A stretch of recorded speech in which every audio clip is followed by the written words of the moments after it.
It was the summer of 1979.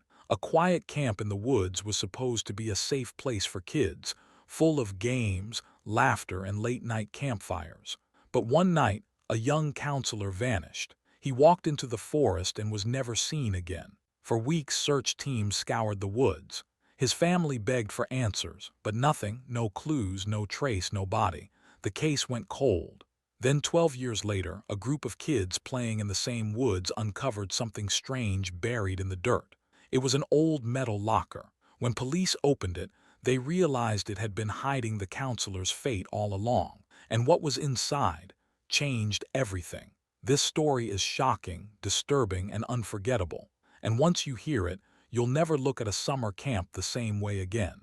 Before we begin, make sure to like this video, subscribe for more true crime stories, and tell me in the comments, where in the world are you watching from? The sun was hot that morning and the lake looked calm and quiet. But the quiet didn't last long. One by one, old station wagons and minivans rolled up to the camp gates. Doors slammed, trunks opened, and kids jumped out with sleeping bags in their arms. Laughter mixed with the sound of parents shouting last-minute reminders. Don't forget your bug spray. Call us if you need anything. The camp entrance buzzed with nervous energy. Some kids looked excited, running straight to the cabins. Others held on tight to their parents, not wanting to let go. For many, this was their first time away from home. The counselors were lined up near the flagpole, clapping and cheering as each bus and car arrived. They wore bright camp t-shirts and wide smiles, trying to make the new arrivals feel welcome. That's when we first see him, the young counselor, tall, lean, with an easy smile that seemed to put people at ease right away. Parents noticed him first. He shook hands firmly, helped carry heavy bags, and crouched down to speak directly to nervous kids. He didn't treat anyone like just another camper. He treated them like family. Kids who had been shy suddenly let go of their parents' hands. They followed him into the cabins, laughing at his silly jokes. Parents felt a strange comfort leaving their children here, simply because he was there. The camp director stood back, watching with approval. Every year they had good staff, but this counselor seemed different. He had that rare ability to connect with everyone. By evening, the camp was alive.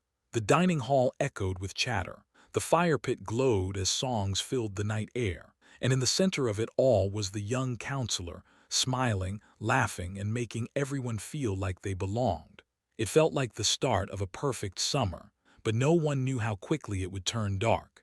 Over the next few days, the young counselor became the heartbeat of the camp. He had a way of remembering every kid's name, even the quiet ones who tried to stay in the background. At breakfast, he'd walk table to table, stealing bites of pancakes when kids weren't looking, making them laugh. At the lake, he taught nervous swimmers how to float, staying in the water with them until they felt safe.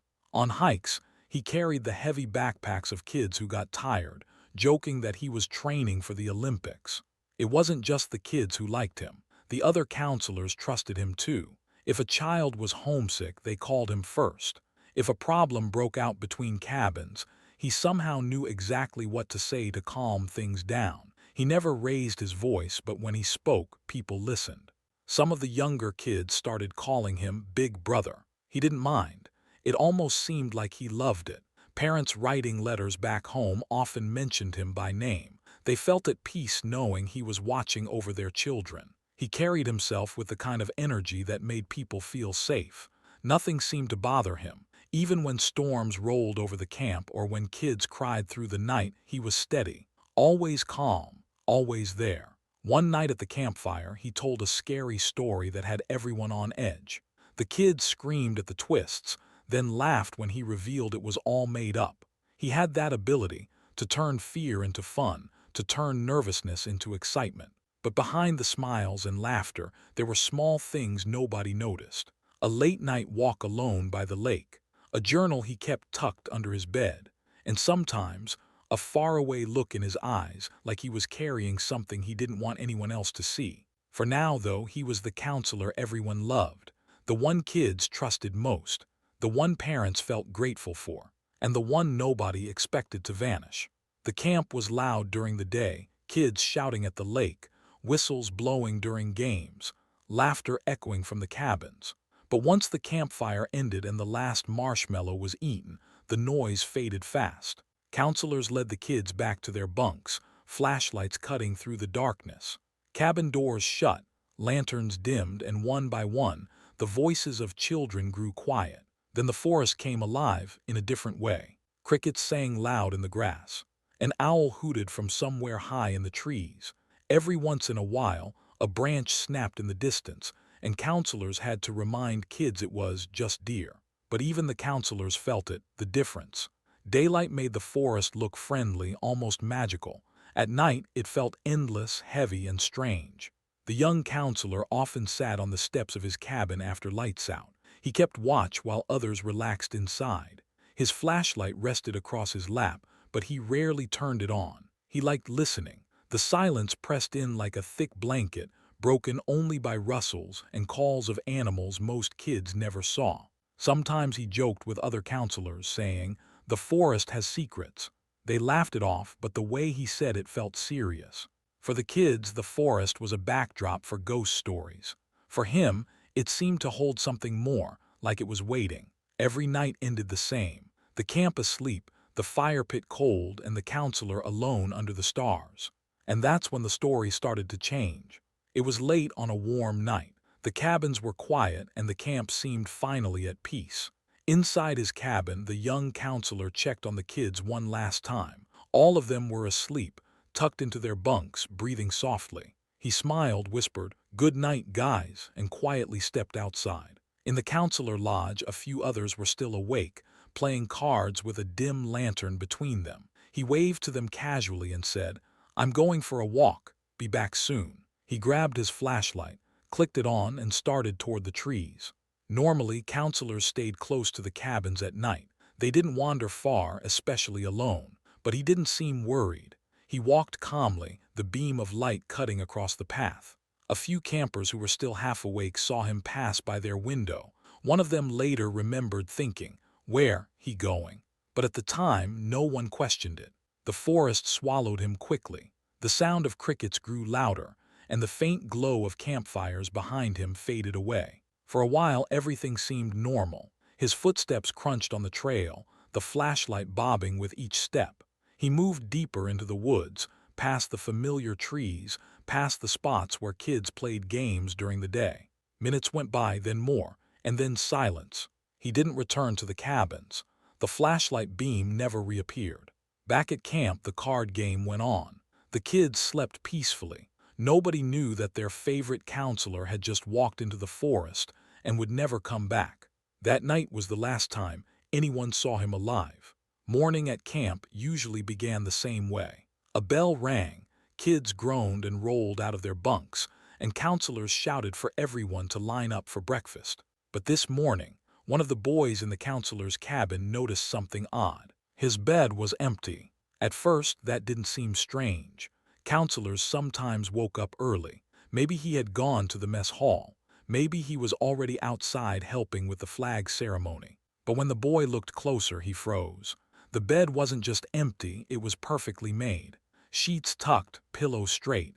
It looked like nobody had slept in it at all. The kids whispered to each other, "Where is he? Did he leave? He was here last night." One boy pointed to the small shelf near the bed. His flashlight was gone. The counselor had taken it with him, but now the flashlight hadn't returned either. By the time breakfast started, the whispers spread to other cabins. "He's missing. Nobody's seen him." Some kids joked nervously, trying to hide the fear. Maybe the forest got him. Others just looked worried. He wasn't just a counselor to them. He was their protector, the one who made them laugh, the one who made camp feel safe. When the head staff noticed the empty bed, the mood shifted. The director frowned, counselors glanced at each other, and suddenly the morning didn't feel normal at all. The kids didn't know it yet, but the man they trusted most had not come back from his late-night walk. The first cracks in the summer of fun had just appeared. At first, the staff tried to act calm. They didn't want the kids to see fear. They gathered quietly behind the mess hall. Counselors asked each other the same questions. Did anyone see him? Did he say where he was going? One counselor mentioned the card game. He said he'd be back soon, but that was the last anyone saw of him. The camp director ordered a quick search. Staff fanned out, checking the cabins, bathrooms, and storage sheds. Nothing. Then they walked the trails, calling his name. Their voices echoed through the trees, but there was no answer. Minutes turned into an hour. The sun climbed higher. Kids started to notice the worried faces of their leaders. Whispers grew louder. "They can't find him." The director tried to smile, telling kids everything was fine, but the truth was clear. Something was wrong. The counselor who was always there, the one everyone loved, had vanished without a trace. And for the first time, the adults at camp felt something they hadn't expected: real panic. By the next morning, the camp could no longer hide what was happening. The counselor had not come back. His bed stayed empty, his flashlight was missing, and no one had seen or heard him since the night before. The camp director finally made the call. Police were notified, and word spread quickly. Uniformed officers drove in, their cars kicking up dust on the gravel road. They asked sharp questions, wrote down names, and scanned the cabins. Counselors explained everything they knew. He went for a short walk. He never returned. They searched and found nothing. Parents started getting phone calls. One by one, cars arrived. Some parents rushed inside, hugging their kids tight. Others stood frozen, realizing the camp was now the center of something terrifying. The children felt the tension. Some cried openly, asking if their counselor was hurt. Others sat quiet, staring out the windows at the woods as if the trees themselves had taken him. The director tried to calm everyone, but the truth couldn't be hidden anymore. A young man, trusted and loved, had vanished in the middle of the night. And now it wasn't just a camp problem. It was a police case. That afternoon, the real search began. Police officers strapped on heavy boots and carried flashlights. Even though the sun was still out, they knew the woods could turn dark quickly under the thick trees. Search dogs barked eagerly as handlers gave them the counselor's shirt to smell. The animals pulled hard at their leashes, sniffing the dirt and running along the trails. Everyone followed close behind, hoping this would be the break they needed. For a while, the dogs moved with confidence. They followed a path deep into the forest, past campsites and fire pits. Every time they barked, people felt hope rise. But then, just as quickly, that hope died. The dogs stopped near a fast-moving river.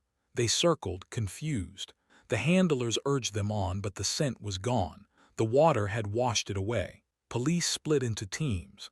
Some searched along the riverbank, climbing over wet rocks.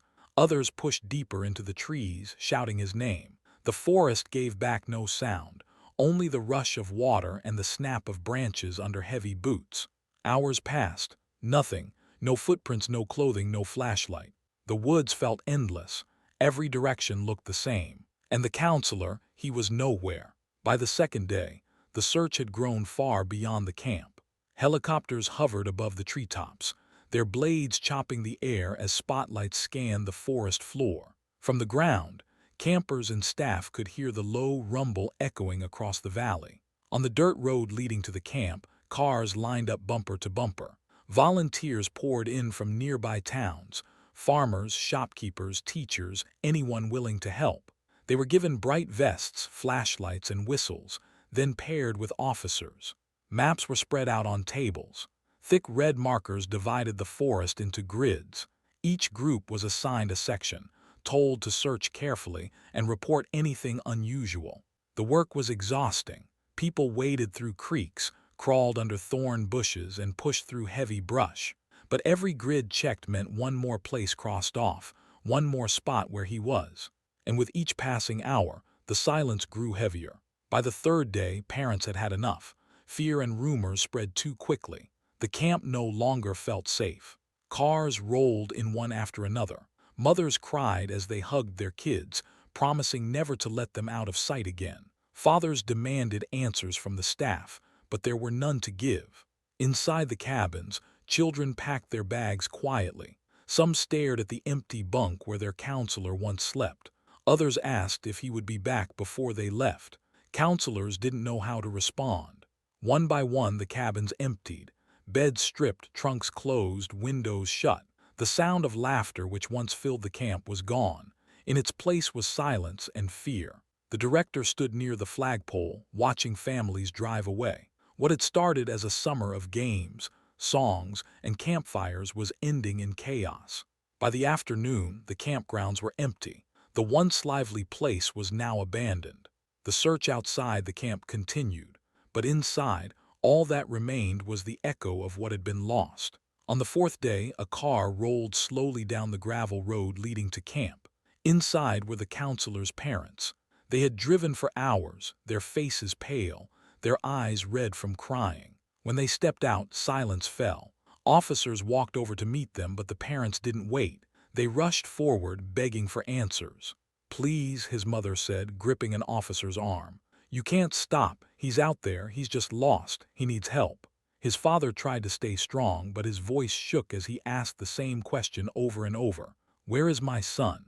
Police explained everything they had done so far. The dogs, the helicopters, the search grids. But the parents didn't care about reports or maps.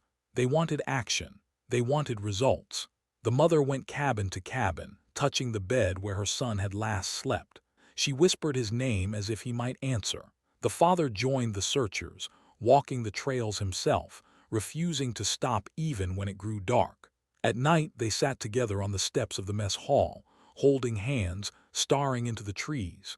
Every sound made them turn their heads, hoping it was him. But the woods stayed silent. The parents begged the police, "Don't give up," and for now the search pressed on. Days stretched into weeks. The search became a routine, but still nothing surfaced. Teams dragged the river with heavy hooks, pulling up branches, mud, and rocks, but no sign of him. Officers combed every trail, marking trees with bright tape to show where they had already searched. Volunteers knocked on doors in nearby towns, asking if anyone had seen a stranger, a camper, or even discarded clothing. Nothing. The forest gave up no clues, no torn fabric, no footprints, not even his flashlight. It was as if the counselor had stepped into the trees and vanished into thin air. The longer it went on, the heavier the silence became. The campgrounds, now empty of children, felt haunted. Even officers admitted the woods had a strange weight to them. The parents came every day, watching, waiting, begging for more. But after weeks of failure, the officers began to face the truth. They had no answers. As the official search dragged on, the community around the camp began to talk. At first, the rumors were simple. Maybe he had run away. Some said he had gotten tired of the responsibility and just left. Others whispered he might have been hiding a secret life. But soon the stories turned darker. Hunters who lived near the forest claimed they heard strange noises at night, low voices, footsteps, even cries for help. Teenagers dared each other to sneak into the abandoned camp, swearing they saw shadows moving in the cabins. Some locals said the forest was cursed. They claimed the trees had taken him, just like they had taken others before. The stories spread fast, growing bigger than the facts. The truth was, no one really knew. But the whispers filled the silence left by the missing counselor, and they kept the fear alive. After weeks of searching, the police could do no more. The maps were covered in marks, the trails were walked again and again, and the river had been dragged so many times it felt pointless. Still, there were no clues, no body, no answers. The official search ended. The counselor's parents packed up and drove home, carrying only their grief. His mother left in tears, still refusing to believe her son was gone forever. His father sat silent, staring out the window as the car pulled away from the empty camp. The camp director made the decision no one wanted to hear. The camp would remain closed. Cabins sat locked. The flagpole stood alone. The once joyful grounds were now only a reminder of what had happened. And in town, the story of the missing counselor began to take on a life of its own. Parents told their kids not to wander into the woods. Teenagers used it as a campfire tale, half warning, half legend. But for the family, it wasn't a story. It was a wound that would never heal. The years slipped by, but the counselor's disappearance never faded. The small town that sat closest to the camp was no stranger to loss. People moved away, people passed on. But this was different. This was a wound that didn't close. Every time someone drove past the road leading into the camp, they felt it. The empty sign, the locked gate, the weeds creeping up along the driveway. It was a reminder of something that had no ending. People tried not to talk about it. At church, at the diner, in the grocery store, there was a quiet rule. Don't bring it up. Don't remind the family. Don't stir the pain. But silence didn't erase it. It was there in the way parents told their kids not to wander too far into the woods. It was there in the way hunters stayed closer to the edge of the forest. It was there in the way summer nights felt heavier, darker, when the wind moved through the trees.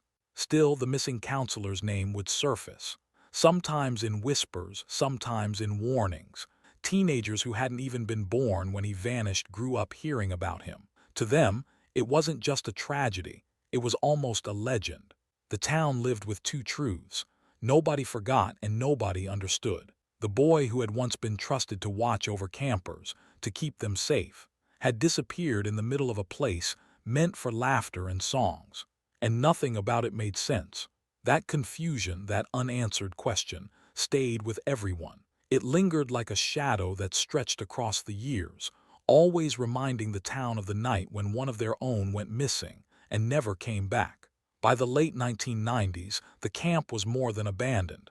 It was feared. The building still stood, though weathered and broken, paint peeled from the walls.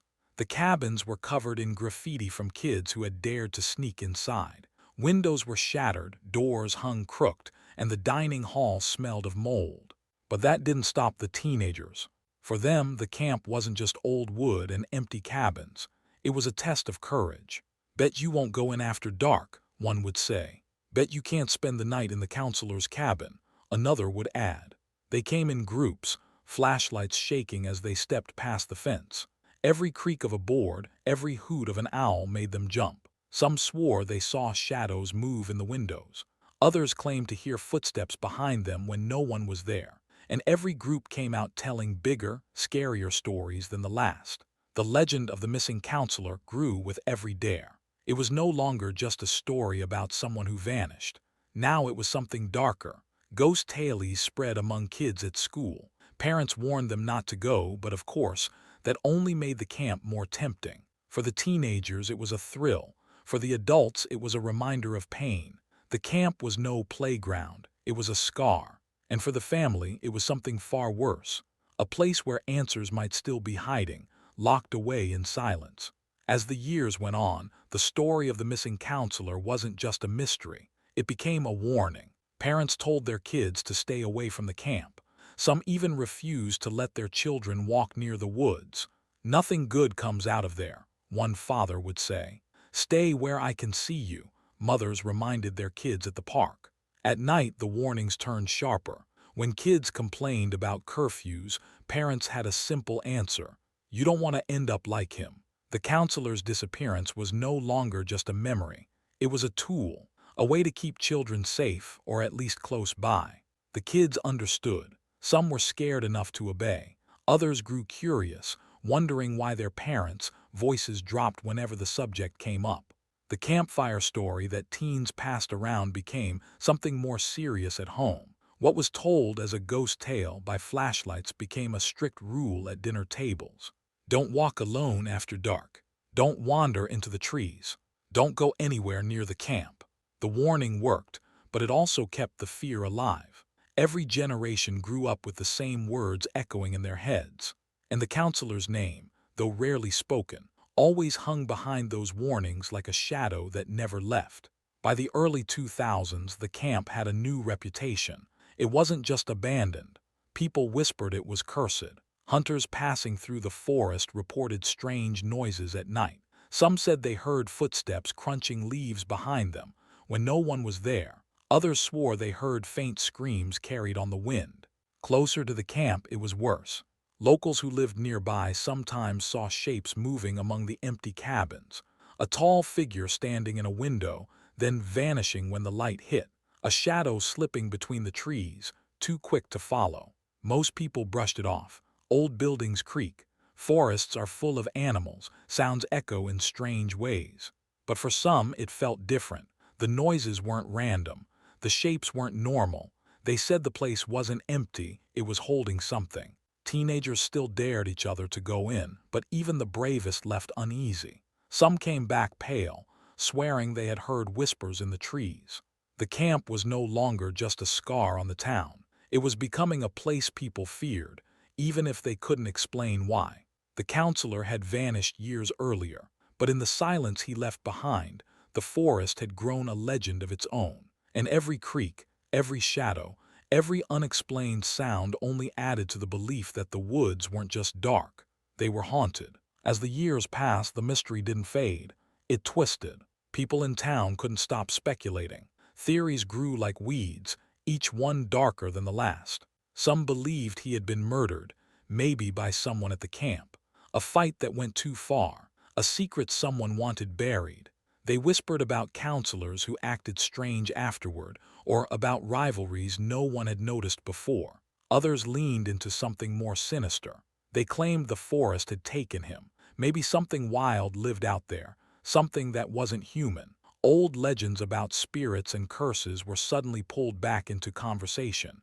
Every shadow in the trees seemed like proof. And then there were those who thought he had simply run away. They said maybe he wanted to disappear to escape responsibility. That theory angered his family most.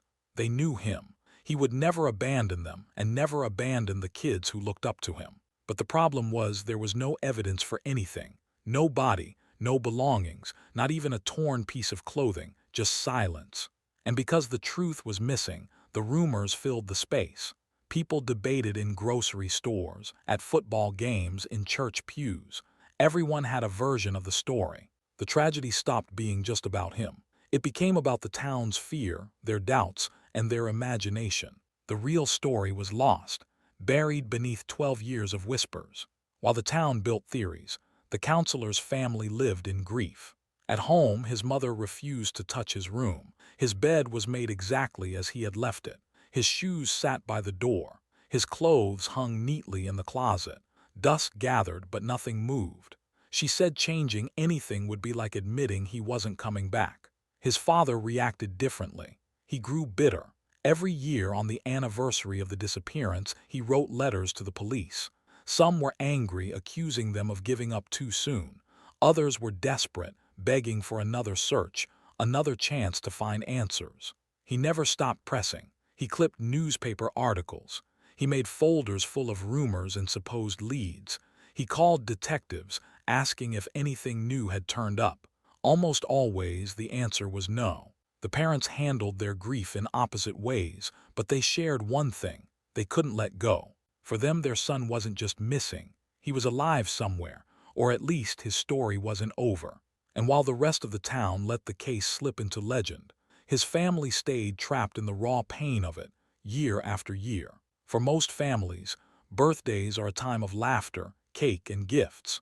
But for this family, each birthday became another reminder of what was missing. When the counselor's first birthday after his disappearance came, his parents still set the table. They baked his favorite cake. They lit candles. They even left a wrapped gift on his chair. But when it came time to sing, their voices broke. They cried instead of singing. His chair stayed empty. His slice of cake stayed untouched. The next year they did it again, but quieter. There was no gift, just a candle and silence. His mother whispered, "Happy birthday," through tears while his father looked away. Year after year the ritual continued. The candle was always lit. The flame flickered in the dark. And then it was blown out with no wish, no laughter, no celebration, just grief. Each passing birthday felt like losing him all over again. Instead of getting older with him, they were marking the years of absence. They pictured what he might look like now. Taller, older. Would he have a family of his own? They didn't know. They would never know. To the town, his case had become a story. But to his family, every birthday was proof that he was still missing. And as the years stretched into a decade, the weight of those birthdays grew heavier, the silence louder, and the hope dimmer. By the 12th year, the case had a label: cold. In the police station, his file sat inside a cabinet, stacked between dozens of others. Faded papers, a few photographs, and reports that led nowhere. Detectives who once walked the woods with flashlights had moved on to other cases. The town no longer saw search parties or news crews. Officially, the case was over. But for the family, nothing was over. His mother still kept his room untouched. His father still wrote letters to the police, even when no replies came back. To them, the case wasn't cold. It was alive every single day. The town also felt it. When people passed the abandoned camp, they remembered. When kids walked too close to the forest, parents shouted warnings. And when neighbors gathered, the story always came up. Everyone had their version of it, their own theory. But no one had the truth. The counselor's disappearance became more than just a mystery. It became part of the town's identity, a wound that never healed. For the family, it was an open scar that deepened with each passing year.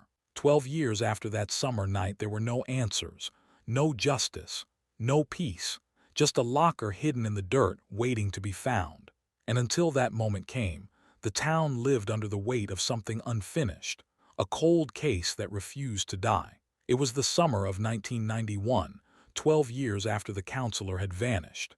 By then, the camp was just an empty shell. Cabins stood rotting, weeds pushed through the sidewalks, and the place everyone once loved had turned into something kids whispered about. That's what made it exciting. A group of kids from the nearby town decided to test their courage. They dared each other to go into the woods, close to the camp that everyone said was cursed. The group was small, 3 boys and a girl, all around 12 years old. They carried flashlights even though it was daytime, and one had a pocket knife, just in case.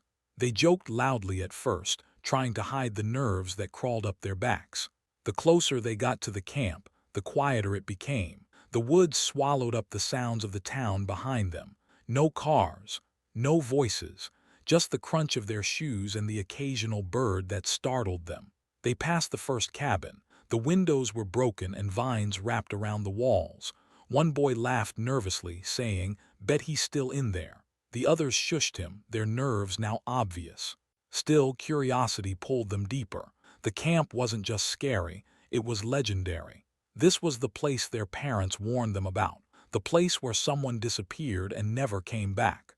And as they crept closer to the overgrown trails, they had no idea that today, they were about to change everything. The kids wandered off the old path, moving through thick brush. They were ready to head back when one boy stopped suddenly. "Wait, what's that?" he asked. Half buried in the dirt was a piece of metal. At first glance, it looked like scrap, maybe part of an old sign or broken machine. But the edges weren't random. The corner was sharp, too perfect to be trash. The kids crouched down. They brushed away leaves and soil with their hands. More of the metal appeared. It wasn't flat, it had depth. One girl whispered, "It looks like a box." Excitement replaced their fear. The boys dug faster, using sticks and their hands. Soon the outline became clear. It was a locker, rusted, heavy, and buried deep. For a moment they hesitated. Why would a locker be here in the middle of the woods? Who buried it? And why? One of the boys grabbed the handle. With a grunt, he pulled. The locker groaned but finally shifted free from the dirt. It landed with a dull, hollow thud. The kids looked at each other. Their faces were pale, but none of them wanted to admit they were scared. Slowly, they reached for the latch. Inside, that locker waited the answer to a mystery that had haunted their town for 12 long years. The kids dropped to their knees, their hands clawing at the soil. They used sticks, rocks, even their bare fingers to dig around the strange metal shape. Every scrape of dirt revealed more of it. At first, they were laughing nervously, joking that they'd found buried treasure. But as the outline grew clearer, their laughter stopped. This wasn't a treasure chest. It wasn't junk either. It was a metal locker, the kind you'd see in a school hallway. Only this one was rusted, dented, and covered in years of dirt. The more they uncovered, the heavier the air around them felt.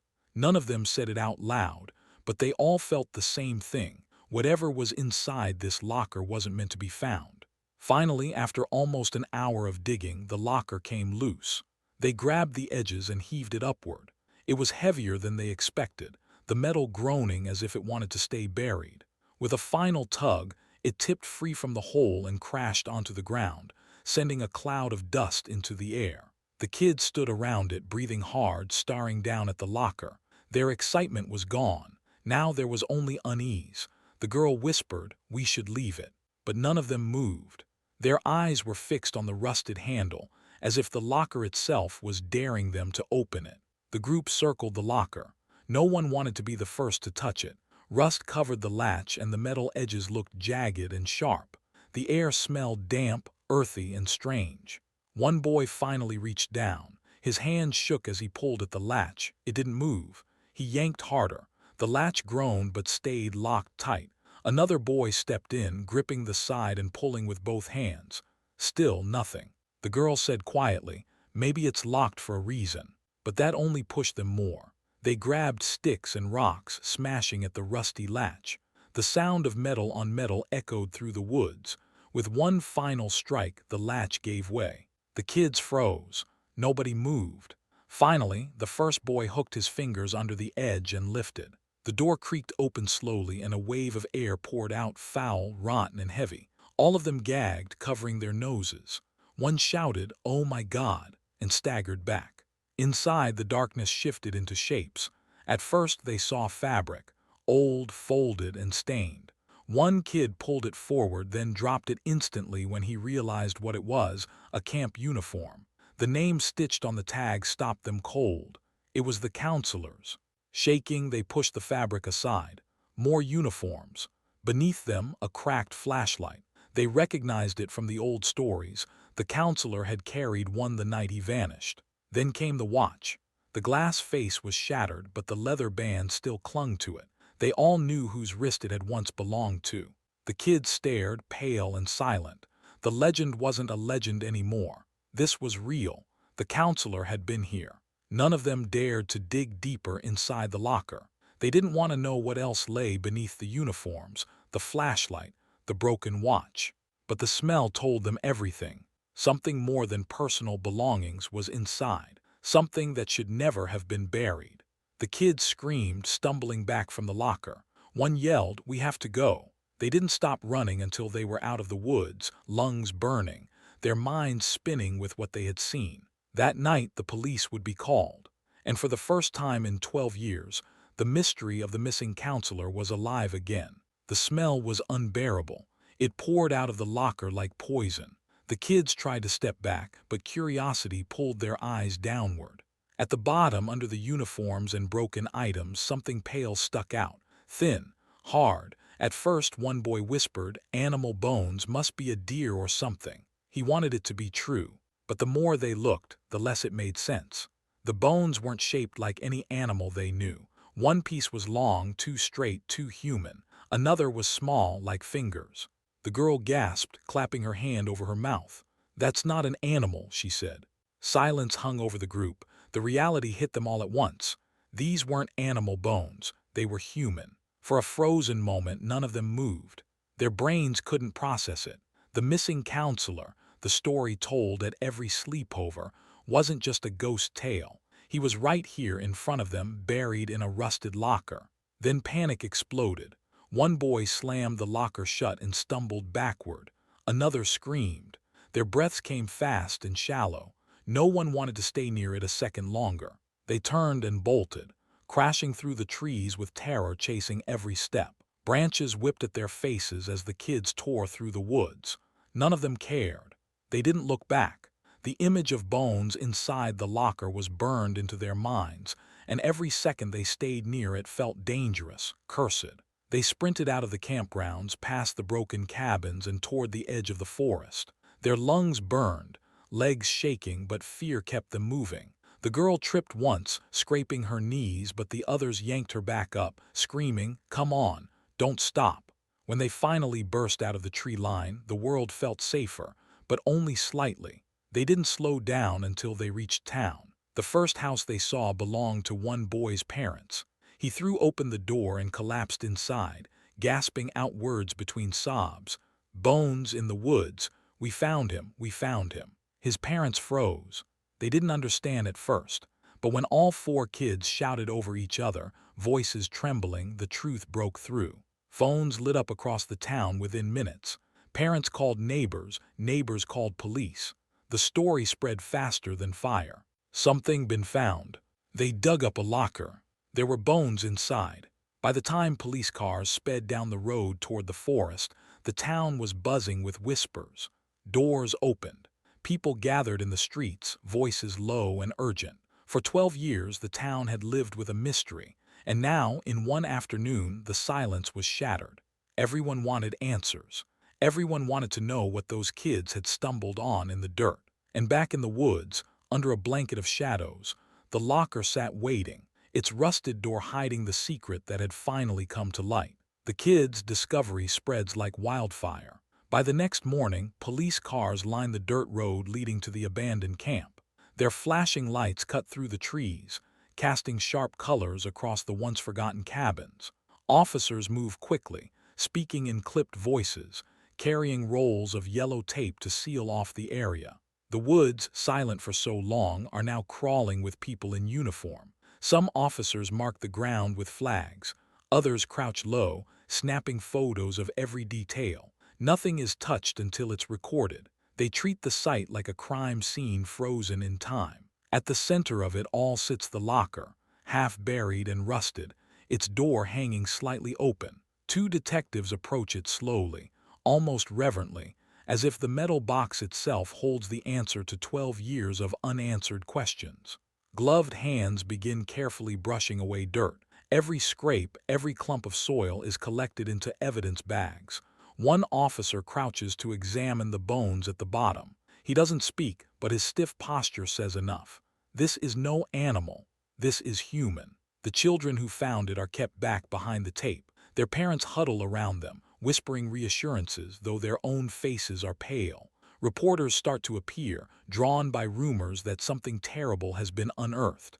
Cameras click. Microphones stretch over the tape line. The town, once resigned to silence, is suddenly buzzing with noise. Detectives record the counselor's name stitched into the uniforms. They lay each piece of clothing flat, photographing it under the harsh glare of a floodlight. His flashlight, corroded but recognizable, is placed in a plastic evidence container. Then comes the broken watch, its hand stopped forever at a single moment in time. Finally, the locker itself is lifted. 4 officers strain as they hoist it from the earth, its weight surprising them even after so many years underground. A stretcher waits nearby, covered in a white sheet. The remains are transferred with care, every movement slow, deliberate. For the first time in over a decade, the case is not cold. The file that sat buried in the back of a dusty cabinet is now front and center again. One detective closes his notebook and glances back at the tree line. The woods, once written off as haunted stories, now stand as undeniable evidence. Something happened here, something dark enough to hide a young man's life inside a metal box, under layers of dirt and silence.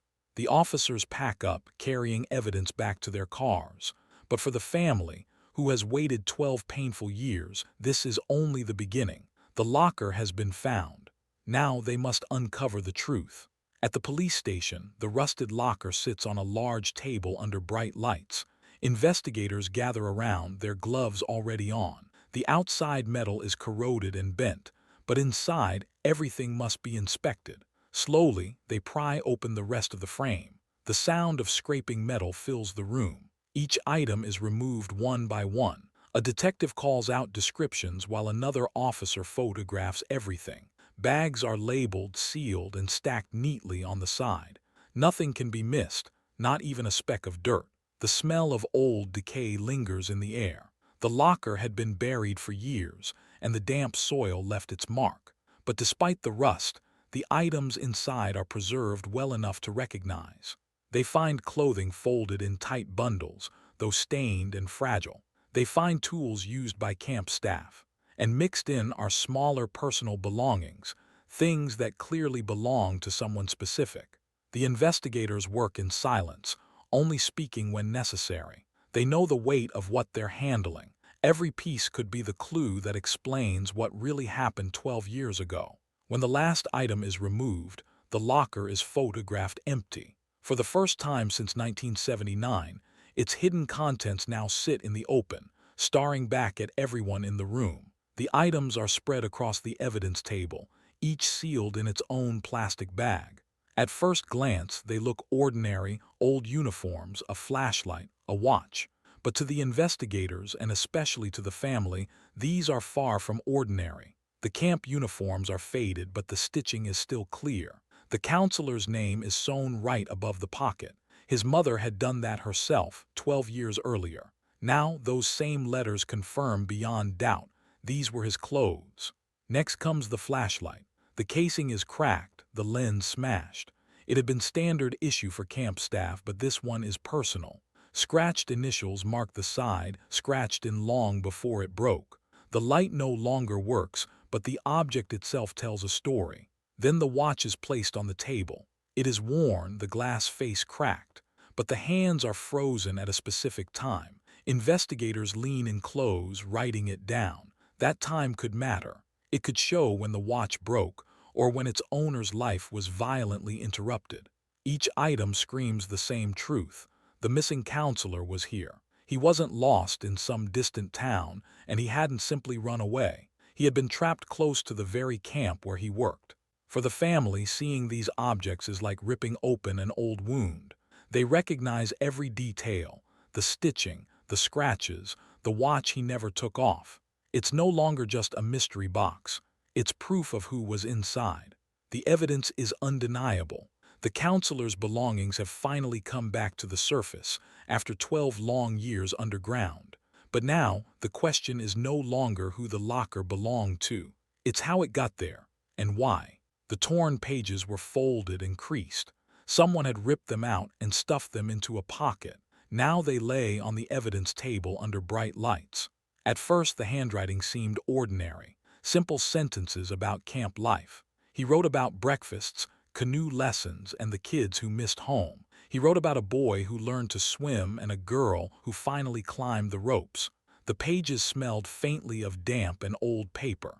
Investigators read slowly, line by line. The early entries were warm and ordinary. He described the way the lake looked in the morning, how the campers laughed at silly songs, and how proud he felt when a shy child smiled for the first time. Those notes sounded like the man everyone remembered.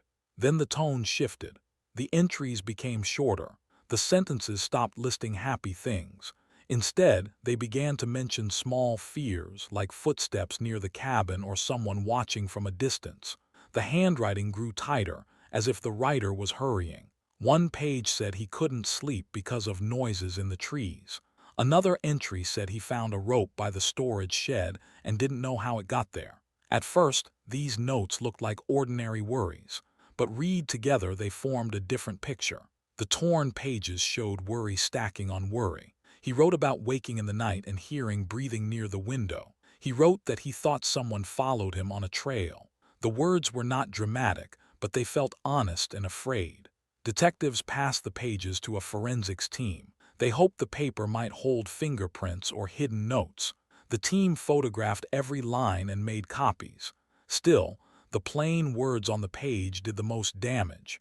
They turned a mystery into something more urgent. For the family, reading those pages was a shock. The warm memories were there, but so was the fear. It was clear now that he had been scared in his last days. The notebook pages did not answer every question, but they showed a man who felt watched and worried. They were a small, human trace pointing toward a very dark end. They begged investigators not to stop.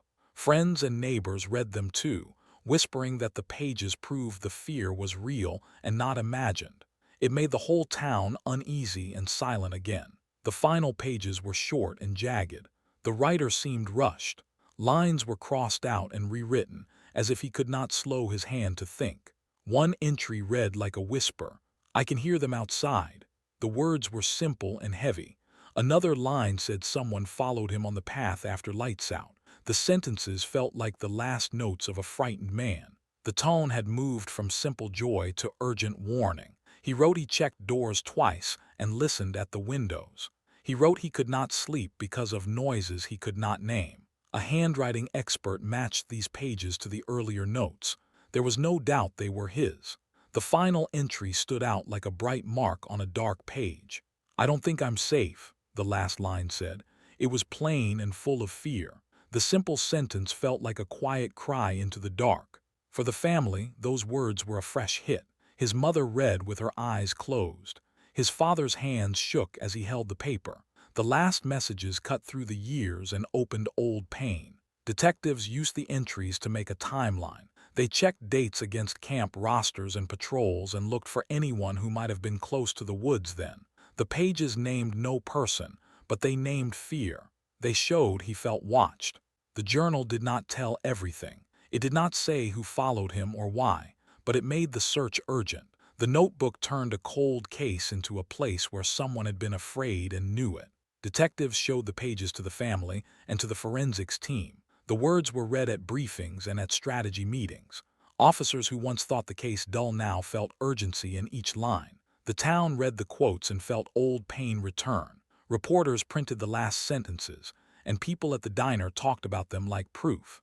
The notebook made the case real once more. It pushed people to search harder and to recheck everyone who had worked at the camp and to keep looking close. As investigators kept sorting through the locker, they uncovered more than just personal belongings. In one corner lay a length of old rope, frayed and stiff with age. Another compartment held a hunting knife, its blade rusted but still sharp at the edges. The handle was worn smooth, as if used many times. Detectives placed both items carefully into evidence bags, but the most disturbing discovery wasn't the rope or the knife. It was the locker itself. Across its corroded walls were deep, uneven stains, dark patches that had soaked into the metal long before it was buried. Samples were taken and sent to the lab. Hours later, the results came back. The stains weren't rust. They weren't dirt. They were blood, human blood. The news hit the investigators hard. It changed everything. This wasn't just a container of old camp gear. This was a crime scene. For 12 years, people wondered if the counselor had run away, gotten lost, or even vanished by choice. But now, staring at the blood-stained walls of the locker, detectives knew none of those theories were true. The rope, the knife, and the blood pointed in one direction: violence. Whatever had happened to him, it wasn't an accident. Someone had made sure he never left those woods alive. The discovery shifted the case in an instant. For over a decade, the missing counselor had been treated as a mystery, a disappearance. But now, investigators had undeniable proof. This was murder. The ropes suggested restraint, the knife suggested threat, and the blood stains inside the locker told the final truth. Someone had forced him in there. Someone had ended his life. Detectives sat in a closed meeting room, laying out the evidence piece by piece. Every theory that once floated through the town, him running away, getting lost, or choosing to vanish, was discarded. The evidence killed those stories. Now the only question left was who. Who would target a young man loved by campers, trusted by staff, and respected by parents? Who had access to the camp at night? The town buzzed with shock as the news spread. Families who once whispered ghost stories now whispered about murder. Parents who once warned kids about the woods now feared someone they might have known. For the counselor's family, the news was crushing. His mother wept openly when police confirmed what she already suspected deep down. His father, though silent, clenched his fists until his knuckles turned white. Detectives reopened old files, re-interviewed staff, and tracked down campers who had grown into adults. The case was no longer about finding a missing man. It was about catching a killer who had hidden in plain sight for 12 long years. The story had changed forever. This wasn't an unsolved mystery anymore. This was a homicide investigation, and someone out there had gotten away with murder. With the locker now in evidence and the blood confirmed, detectives sat down with a fresh set of files. But instead of answers, new questions filled the room. Why was he targeted? The counselor wasn't just another staff member. He was the favorite. Kids loved him, parents trusted him, and the other counselors relied on him. He didn't have enemies, or at least none that anyone remembered. So why him? Then came the second mystery. Who was watching him? His torn journal pages made it clear he felt followed. He wrote about footsteps, whispers, and eyes in the dark. Was it paranoia? Or was someone truly stalking him? If the words in his final entry were real, then the killer had been circling him long before the night he vanished. And then the hardest question of all: who had the strength, time, and nerve to bury an entire locker in the woods? This wasn't a small object. It was heavy, metal, and awkward to move. Whoever did it needed planning, determination, and the ability to disappear without being caught. Detectives considered the possibilities. Could it have been another counselor, jealous or angry? A staff member with access to tools and late-night freedom? Or was it someone outside the camp? Someone who knew the woods well enough to hide something this big without anyone noticing? Every angle raised suspicion. Every theory pointed in different directions. For the first time in 12 years, police weren't asking if the counselor was alive or dead. They knew that answer now. The question had shifted. Not what happened, not where did he go, but who put him in that locker and why. The town wanted answers. The family needed justice. And detectives knew one thing for sure. They were finally hunting a killer. The discovery of the locker forced police to act. After 12 years of silence, the case was officially reopened. Detectives dug into old evidence boxes, brushing dust off files that hadn't been touched in years. Photos of the missing counselor were laid out again. Maps of the campgrounds were pinned to boards. Names of staff members, campers, and volunteers were pulled from records. The town, once numb to the mystery, buzzed again with rumors. People whispered in stores and diners. Maybe now they'll finally find the truth. For the family, it was a painful step forward. They had waited more than a decade for someone to take their son's case seriously again. Detectives promised one thing. They weren't just searching for answers anymore. They were searching for the person who put a young man in the ground. The hunt for a killer had officially begun. Detectives began calling in anyone connected to the camp in 1979. Old counselors were tracked down, one by one. Many were older now, with families of their own. But the memory of that summer hadn't faded. At first, answers were vague. People remembered campfires, hikes, and the panic when the counselor vanished. But slowly, one detail surfaced. Several former staff members mentioned a fellow counselor who left abruptly right after the disappearance. He hadn't given a reason. He simply packed up and vanished from camp life, never returning. At the time, people assumed he couldn't handle the stress or the guilt of being around grieving kids. But looking back, it seemed odd, too sudden, too clean of an exit. The more detectives pushed, the more the same name kept appearing in interviews. A single thread connecting back to the very night the counselor disappeared. Digging deeper, detectives found records on the man who left. Former staff described him as hot-headed and insecure. He picked fights with others, often over small things. He especially clashed with the missing counselor, who was popular and well-liked by kids and adults alike. Jealousy was a word that came up again and again. While one counselor earned respect and admiration, the other felt overlooked, ignored. Some remembered loud arguments. Others remembered him sulking when he didn't get his way. Back then, no one suspected violence. At summer camp, tempers flared, but people moved on. But through the lens of a murder case, every memory felt different. Those old arguments, that sudden exit, it all pointed to something darker. Detectives started to believe they weren't looking at a coincidence. They were looking at a man who might have been hiding a secret for over a decade. Police ran records and followed paper trails. Eventually, they found him living in another town, several hours away. On the surface, his life looked normal. He worked a steady job, kept to himself, and built a quiet existence. But when detectives knocked on his door, something broke in his calm appearance. At first, he tried to act casual, greeting them politely. Yet the flicker of fear in his eyes told a different story. He knew why they had come. Inside his home, detectives noticed he lived alone. No photos of family, no sign of close friends. It was as if he had built a life designed to stay hidden. When questioned about the camp, his answers stumbled. He avoided eye contact. He claimed he barely remembered those years, but detectives recognized the signs. This wasn't just nervousness. It was guilt trying to stay buried. Detectives didn't just rely on witness memories. They sent the locker's contents to the lab. What came back was damning. On several of the counselor's belongings, clear fingerprints were found. When compared to the old camp staff records, they matched the suspicious counselor. Even more striking were the notes. Investigators had handwriting experts compare the torn journal pages to his old employment forms. The match was undeniable. He had written some of the lists and markings found inside the locker. This wasn't just coincidence. The missing counselor's belongings, his blood-stained locker, and now physical fingerprints and handwriting tied this man directly to the crime. Detectives knew they had him. When they returned for another round of questioning, they didn't come in soft. They laid out the evidence piece by piece, stripping away his excuses. The man who had lived in silence for 12 years was suddenly trapped by the truth.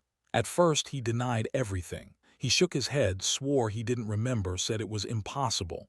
But the evidence kept coming. Fingerprints, handwriting, blood. His lies collapsed under the weight of proof. Finally, his voice cracked. He leaned forward, his hands shaking. Then he admitted it.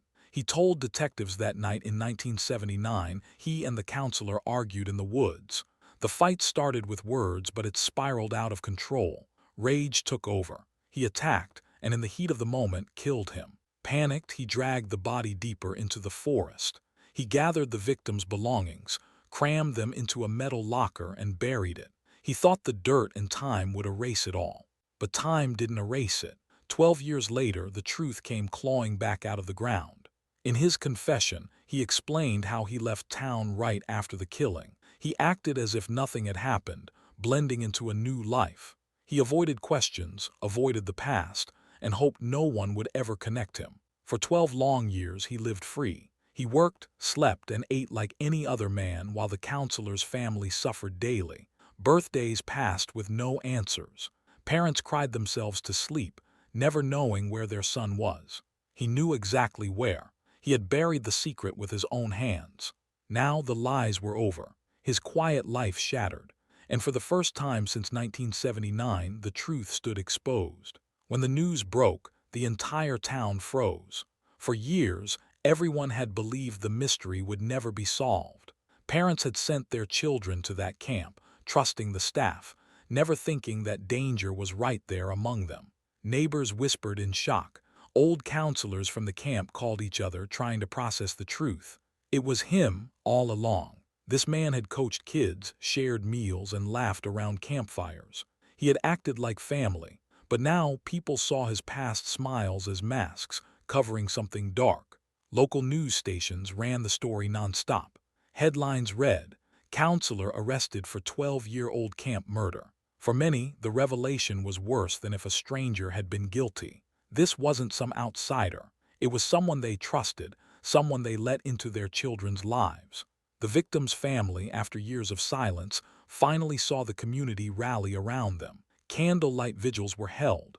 Prayers were said. The shock wasn't just about the crime. It was about the betrayal, and the town would never look at that summer camp or its memories the same way again. The day of the arrest came quickly.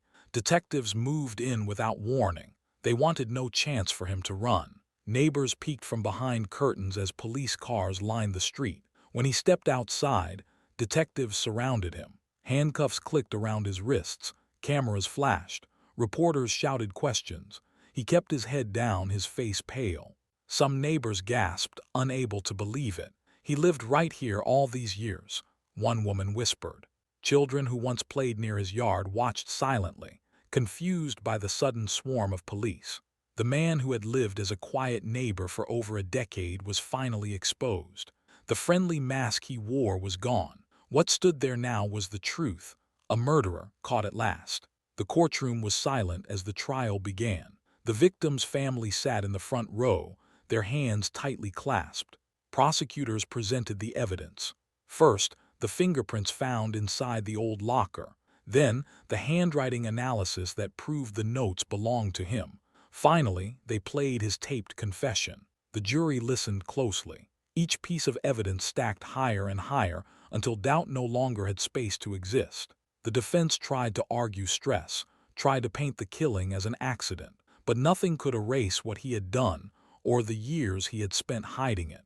The family wept quietly as they heard the details, the argument, the rage, the cover-up. For them, it wasn't new pain. It was the same pain, reopened and replayed. But this time there was also something else, the truth. The man they once trusted was no longer hiding in shadows. He was exposed fully for the world to see. Finally, the day of sentencing arrived. The courtroom was packed, every seat filled with people who had followed the case. The judge spoke slowly, carefully. He read through the charges, the evidence, and the confession. The silence in the room was heavy. Then came the words the victim's family had been waiting more than a decade to hear. Guilty. Gasps echoed through the crowd. Some cried, others nodded quietly. The judge announced the sentence: life in prison, without the possibility of parole. The man who once walked free for 12 years would now spend the rest of his life behind bars. The family held each other, tears streaming down their faces. For the first time in years, they felt a weight lift. It would never bring their loved one back, but it brought something they thought they would never have: justice. And for the town, the case was finally closed. After 12 long years, the counselor's remains were finally laid to rest. The small town church filled with people who had waited for this moment, but the front pew was reserved for the family. His parents, now older and worn down by grief, clutched each other's hands as they faced the casket. The service was simple. Soft music played, and a pastor spoke about closure, healing, and the power of truth. But for the family, the word closure felt strange. Nothing could close a wound that had stayed open for more than a decade. At the cemetery, they stood over the fresh grave. His mother placed a single flower on the casket before it was lowered into the ground. Tears streamed down her face. For the first time, they could finally say goodbye. Yet as the earth covered the casket, the pain of 12 lost years remained. The summer camp where it all began never reopened. What was once filled with laughter, games, and campfires slowly turned into silence. The cabins, once alive with children, began to rot.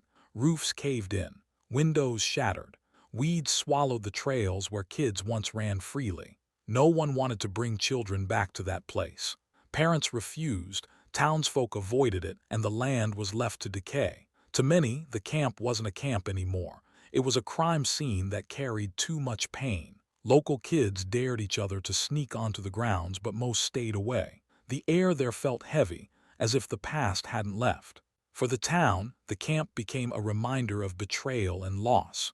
The cheerful memories of summers long ago were replaced with darker ones, and everyone agreed on one thing: the camp would never, ever reopen. Out of everything, the locker became the lasting symbol of the case. It had sat hidden for 12 years, buried in dust and darkness, holding secrets no one could see. Inside were the counselor's belongings, the key to solving what had haunted the town. People couldn't stop talking about it. How could something so ordinary, a simple locker, carry such weight? It was just metal and hinges, but it carried a life, a death, and 12 years of silence. Even after the trial ended, the story of the locker spread beyond the town. Journalists wrote about it, documentaries filmed it, and anyone who heard the story felt a chill. Because the truth was simple. The locker had been waiting the whole time, waiting to reveal what everyone had missed.